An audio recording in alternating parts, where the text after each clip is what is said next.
how to get refund on Shein. Hi everyone, welcome back to our channel. In this episode, I'm going to show you how you can get refund on Shein app.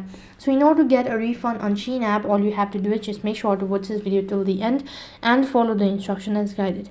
Now first of all, log in into your Shein app and then it's going to direct you to the home page, which is going to look something like this. Now the one way of doing it so is by tapping on the message icon located in the top, and over here you need to go to orders, and here you'll be able to see a list of items that you've actually ordered, and go ahead and tap on the refund or return items, and then you need to go ahead and select the item that you actually wish to refund.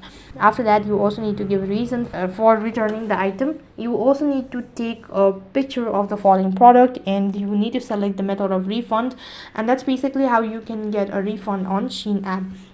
And the other way is that you can simply go ahead and tap on the me icon, and here you need to go to returns from right in between. After that, you'll be able to see the same interface as already mentioned, and that's basically how you can refund on Shein app. So that is all for this video. I hope the video was helpful.